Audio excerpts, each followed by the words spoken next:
আজকে আমাদেরকে ব্যারিকেড দিছিল তার কারামার্কারা দিয়া পুলিশ প্রশাসন। আমি বলছি এই ব্যারিকেড চলবে না। একটা যৌক্তিক দাবি আদায়ের লড়াইয়ে শুধুমাত্র প্রতিবাদ আমার করার দায়িত্ব নয়, যারা ব্যারিকেড দিছে তারাও আমাদের সঙ্গে শামিল হওয়ার দরকার। খুনির পক্ষে যখন আইনজীবী দাঁড়াই আর দর্শকের পক্ষে যখন আইনজীবী দাঁড়াই, ওই আইনজীবীকে আমরা আইনজীবী মনে করি না। আমাদের মসজিদের ইমাম রইসউদ্দিনকে যারা মিথ্যা অভিযোগ করে মব ভায়োলেন্সের মাধ্যমে হত্যা করা হয়েছিল, দীর্ঘ 1 বছর হয়ে গেল, আমরা বিচার পাই নাই।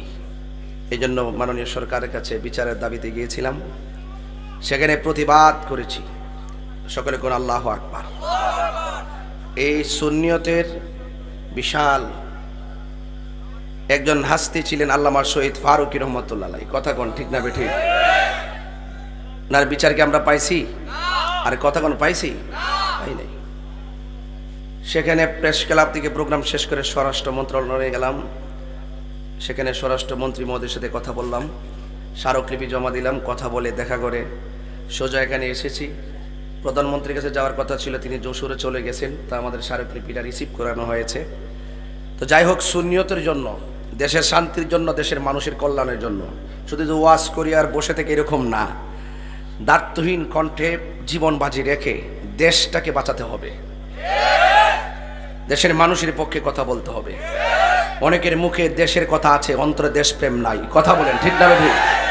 এই জন্য আমাদেরকে পাহারা দিয়ে রাখতে হবে। এই জন্য দেশের পক্ষে যারা, দেশের মানুষের কল্যাণে যারা কথা বলে, সম্প্রীতির জন্য যারা কথা বলে, তাদের পক্ষে আমরা আছি না নাই? জসিম ভাই খুব ভালো মানুষ, অনেক আগে থেকে আমরা মাঠে কথা বলতেছি, কাজ করতেছিলাম। আল্লাহ পাক দয়া করেছেন, তিনি প্রতিনিধি হয়েছেন।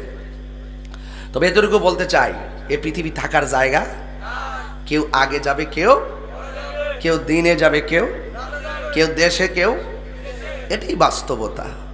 আপনি কোটিপতি হতে পারেন, কিন্তু রিক্সাওয়ালার শরীরে যে কাপড়টা লাগবে, আপনার কাপড় গায়ে এই কাপড়টাই লাগবে। বলুন তো কাপড় রংটা কি? এর বাহিরে কিছু আছে? এবং অনেক পদ পদবি আপনার। এই যে হাজার হাজার মানুষ বসে আছে, ওয়াজ শুনতেছে, কিন্তু একটা রাস্তার মানুষ মারা গেলে তাকে যে ঘরটাতে শোয়ানো হবে, একজন, এই যে আমাদের বিগত দিনে যত প্রভাবশালীরা মারা গেছে, তাদের ঘরটা সেই ঘরটাই হয়েছে। বলেন সেই ঘরটা কি মাটির না? এই জন্য সকলকে চলে যেতে হবে। এই মসজিদে অনেকে ইতিকাফ করছে, করে নাই? ইতিকাফ করেছে, কিন্তু দেখেন মসজিদের জায়গায় মসজিদ আছে, কিন্তু মুতাকিফ যিনি, তিনি তো চলে গেছেন। তিনি কি আর ফিরে এসেছে? এই মসজিদের প্রথম কাতারে অনেকে নামাজ পড়েছে, চলে গেছে, আর আসবে না। এই জন্য আমার ভাই চৌধুরী ভাই বলছেন, জানা কথা বলে কেন? জানা কথা বলে এই জন্য যে আমরা ভুলে যাই। কথা বলেন ঠিক কিনা? এই যে আমি যে কথা বলছি একদম কমন কথা না, কারণ উনি যদি উঠতে কবর জড়িত আমরা জানি, ফেসলা গুনি একটা কত হলে বলতে হয়, বারবার বলতে হয়। কেন? আমরা ভুলে যাই। আমরা কি হয়ে যায়? আমরা ভুলে যাই। দেখেন আপনি, ওই আপনি বাইরে থাকেননি, দেশে দেখবেন ঈদের দিন আসলে দেখবেন কত প্রকার মুসল্লি পাওয়া যায়। ও ইমাম সাহেবের তাকবীর মান দেয় এমনি, ওই এক মুসল্লি জায়গায় যে এই যে 6 তাকবীর আমরা দিতেছি অতিরিক্ত, দেখবেন মুসল্লির মন থাকে না, ওই বইলা যায় দিকে বারবার দেখাই দহন লাগে। কথা কি ঠিক আছে? কথাটা এদের দেখাই দহন লাগে। হাদিস তো হাদিস ওই। এই জন্য ওই যে কমন কথা যে কইতাছি, এটা আমার টাইম বাংতাছি আর কি, বাঙ্গালি দিতেছি আর কি। তো এই জন্য এখন কথা হইলো যে আমরা কি হয়ে যায়? ভুলে যায়। যদি আমরা আখিরাতের জবাবদিহিতা থাকতো, মানে মনে থাকতো, এবং আখিরাতের জবাবদিহিতা যদি আমরা মনে করতাম, তাইলে কখনো একজন মসজিদের ইমামকে মিথ্যা অভিযোগ দিয়ে হত্যা করতে পারতো না। কথা বলেন ঠিক কিনা বলেন? আজকে আমাদেরকে ব্যারিকেড দিছিল তার কারামার্কারা দিয়া পুলিশ প্রশাসন। আমি বলছি এই ব্যারিকেড চলবে না।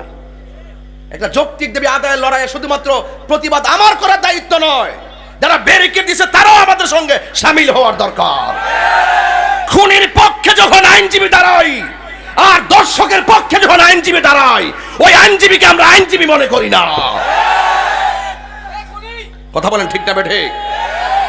আমরা আইনজীবী মনে করি না। এই জন্য ধর্ষকের বিরুদ্ধে কথা বলতে হবে, সবাই আসতে হবে।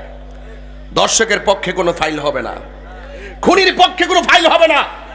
কথা বলে ঠিক না ঠিক? তদন্তের স্বার্থে করবেন।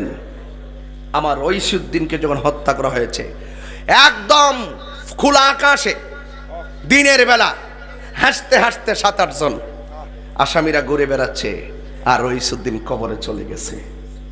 এই জন্য বিচার পাই নাই দেখে আবার মাঠে নামতে হয়েছে। কথা কি সঠিক?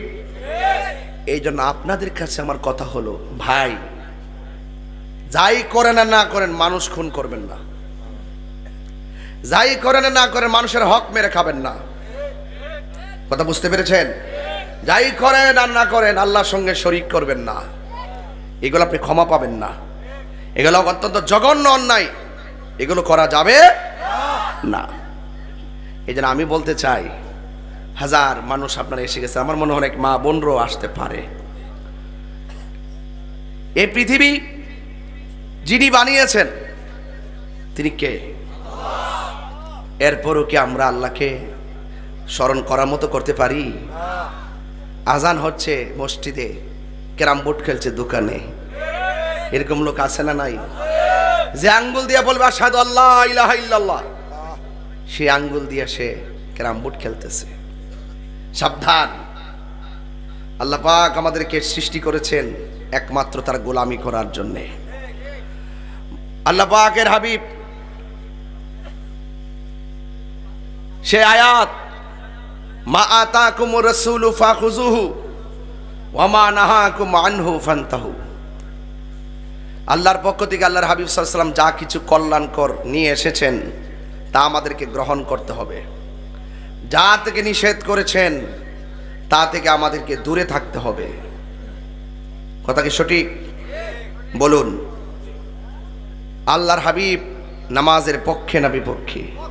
পক্ষে। এরপর আমরা কি নবীর কথা মানতে পারতেছি? আমরা দুনিয়াদারিতে পড়ে গেছি।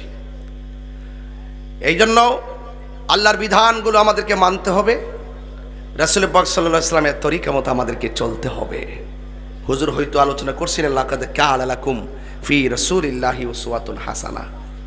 নবীজি হল আমাদের জন্য মডেল। আমরা যে নামাজ পড়ি,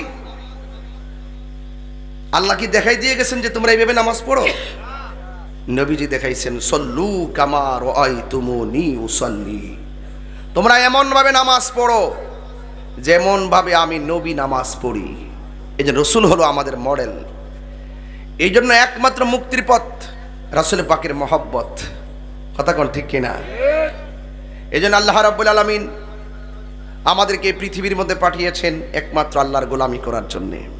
আমরা আল্লাহর ইবাদত করি, আমরা আল্লাহ ছাড়া কাউকে সেজদা করি না। আমাদের দেশে অনেক মানুষ আছে আমাদেরকে অপবাদ দেয়। কি অপবাদ দেয়? যে আমরা সেজদা করি, মাজারে গিয়ে সেজদা করি। আসলে গিয়ে সেজদা করি? মাজারে গিয়ে সেজদা করি না, জিয়ারত করি। এক শ্রেণীর বট বাহিনী আছে এই বাংলাদেশে, এরা দেখবেন চোখের পলকে আপনাকে টার্গেট করলে এমন অপপ্রচার করবে আপনাকে মাটির সঙ্গে মিশাই দিবে। কথা কোন ঠিক না বেটি?